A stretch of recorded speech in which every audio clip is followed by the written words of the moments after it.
Kellyanne Conway is teaching students at Harvard, and they're allowed to ask questions. And this woke student comes up and tries to ask her this insulting gotcha question. And Kellyanne Conway destroys her gently. Welcome to the Doug TenNapel channel. I'm Doug TenNapel. This is where the happy patriots are. My name is Jane Peterson. I'm a second-year MPP student here at the Kennedy School. About your job as a White House spokesperson. In that role, you said things that were often pretty audacious, often cause people to question things that they have seen with their own eyes.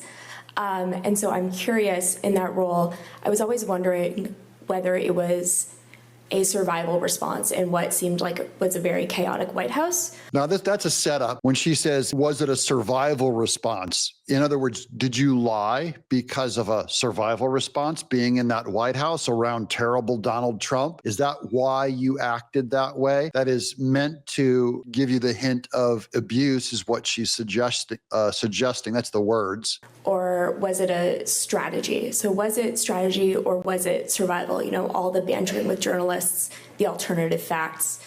Was it strategy or was it survival? Do you know what alternative facts meant?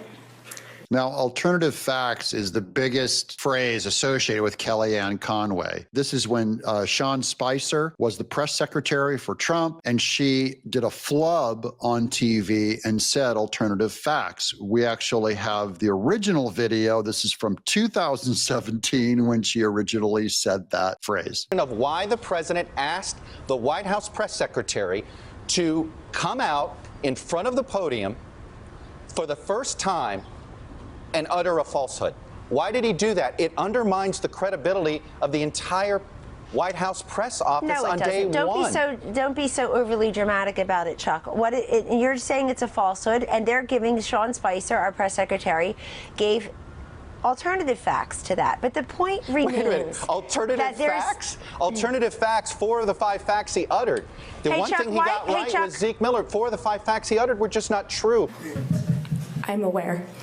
Can you please explain it for us? So tell the person who uttered it on her third Sunday show the day looking into a blank camera and then immediately said what I meant. That's referencing the clip we showed. She looked into the camera, said what she meant to Chuck Todd. Again, the video doesn't go on to explain it. She will explain it later in this video what she meant by alternative facts. Well, we can also do other examples. I mean, No, you can answer the question though. You have to be fair. You're not going to go back 8 years and do that. Well, I asked you a question about your role in the White House. You gave me two choices. You gave me two choices, and they're both inaccurate. So now she's trying to back out of that question, but she does still need to learn a lesson from Kellyanne Conway. The student does. And I like the tone of this exchange, that they're not screaming at each other. This is how debates and question and answer should go. First of all, my job was counselor to the president. I said no to press secretary 42 minutes after President Trump was elected. He offered me that job. He said, you'd be great at that. I said, I would be terrible at that. I'm not even sure what they do. Some days I'm still not sure. Clearly, I'm not sure after these 4 years. The border's secure. President Biden is behind the scenes. He's a trapeze artist and a triathlete. You just can't see it. So I hope you take these same concerns to the people who have lied to your face for 4 years in this administration, all the way to this crushing defeat of a sitting vice president who could have been the first female president of color in our nation's history, but instead had to eat and own all the lies that had been told by this administration. Now, that's the biggest take home to me that's interesting is if this journalist student is really after exposing lies, why would she go after Kellyanne Conway for using this flub of a word, alternate facts, which they're trying to say is a lie? So she's only going to that journalist saying, are you going to go to Democrats and ask them why they lied to you about everything for 4 years, including that Biden was sharp as a tack, that the border was secure and all that? Again, we all know the public lies. The economy's fine, there's no inflation, all of that. Alternative facts was very simple. I meant to say alternative information, additional facts. It wasn't George Orwell. It wasn't a new set of facts. And you can read my whole book. There's a whole chapter about it where I explain it. I don't defend it myself. I explain it. And if you want to be judged by 2 words in your life, it'll take me It wouldn't take me much time to find those two words, but I don't do that. So she meant to say alternative information, additional facts, separate them out. She blended it together. She made a mistake. She admits it. This is why she earlier, when she was answering the question, was saying she was offered the press secretary role, but she knew better than to take it. She didn't know what they did, and she didn't think she'd be very good at it. So she's saying like that kind of a public flub is exactly why she shouldn't be a press secretary. Now that clarifies the thing. Now it goes into how much goodwill do you have for your opponent is what this is also really about, is how do you set people up? Now, Kellyanne Conway might be saving this student's life. Her name is Jane Peterson. She gave her name earlier. If she listens, this could save her career if she wants to go into journalism. I look at the full measure of people.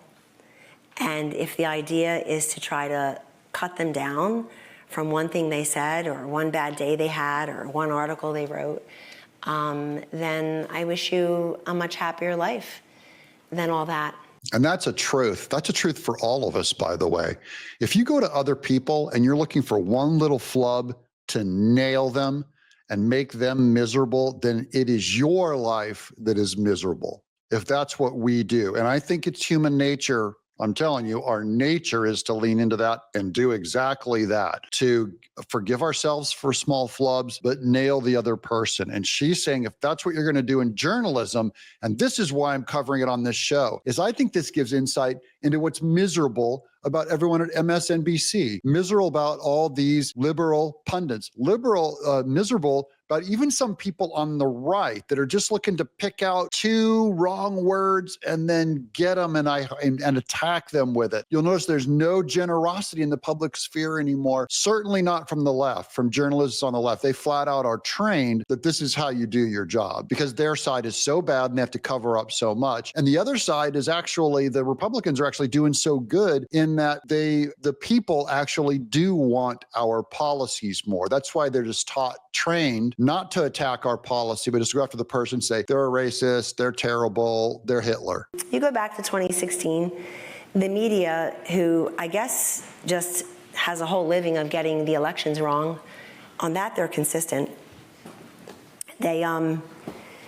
They couldn't get enough of Donald Trump and Kellyanne Conway during the election. Every show, every minute, And that's the same cycle now. When they're a winner, remember, Morning Joe helped make Donald Trump. Back then, everything was Trump and the Kellyanne Conway show, where they'd bring them in, and media was loving it because they were on the rise, subscriptions were growing, ad revenue was coming in. We'll now compare it to them lying so bad about Trump, specifically for 4 years, and lying about Biden too, telling positive lies about Biden and Kamala, and telling only negative lies about Trump and his voters. Okay, that's where all of us started taking it personal, and I believe that's part of the American backlash that helped Trump win. It's the media just mentally abused their audience. So I'm well on the record as saying which states he was going to win, how he was going to win in 2016, where he was going to win. And then he won, and people changed. They turned like that.